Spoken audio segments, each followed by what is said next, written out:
Сәлем қыздар, бүгін біз өте тәтті үй жағдайындағы мясной пирог дайындайтын боламыз. Алдағы уақытта менімен бірге жасап көріңіздер.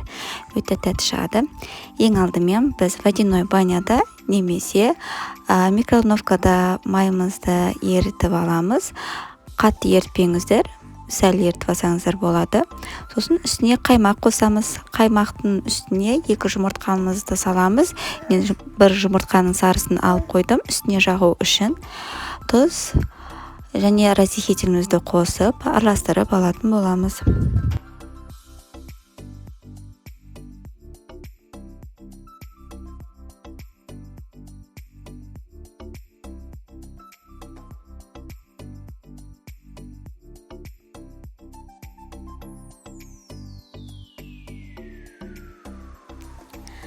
Сәл араластырып болған соң, ұнымызды аз-аздан салып, жұмсақ қамыр илеп алатын боламыз.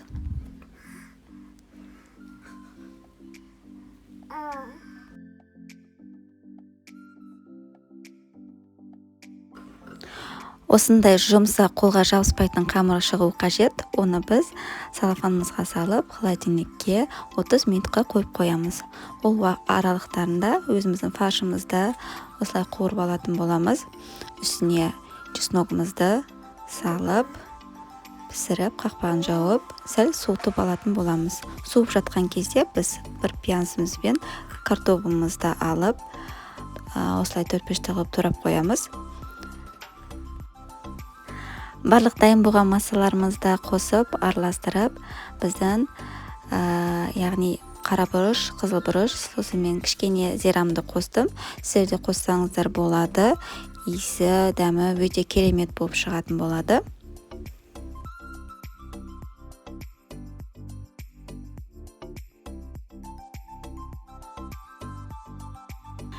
Начинкамызды осы араластырып, бір бұрышқа қойып қоямыз. Духовкамызды қыздырып қоямыз. Қыздырып қойған соң, біз қамырымызды алып, холодильниктен оны 2-ке бөлеміз. Үстіне астына бөлігін осылай дөңгелек қылып жайып алатын боламыз.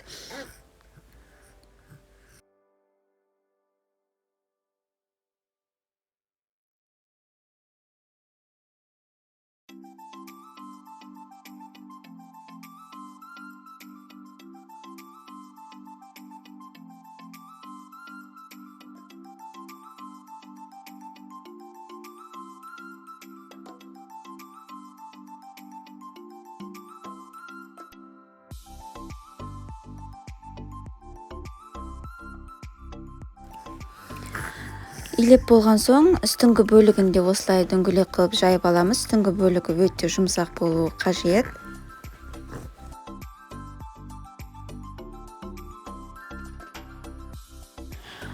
Қамырымыз дайын болған соң, үстіне начинкамызды қойып, бір келкі қылып, менікі сияқты жағып алыңыздар. Мен ол жағып болған соң, үстіне яғни майымды осылай қойдым. Іші сочный болып тұру үшін. Сосын үстіне кішкене бөлігімді қойып, осылай менікі сияқты жабыстырып, яғни өріп қойсаңыздар болады, немесе басқалай істесеңіздер болады. Менікі сияқты істесеңіздер өте әдемі көрінетін болады.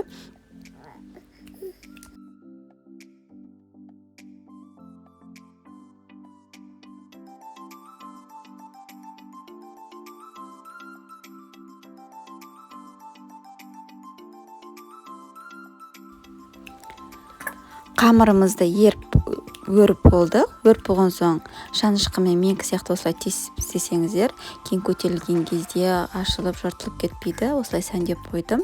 Үстіне магымды, күнжутымды сеуіп, газымға 170 градуста 45 минут қақпағын ашпай пісіріп алатын боламыз. Осындай әдемі, жеген кезде тәтті болып шығады.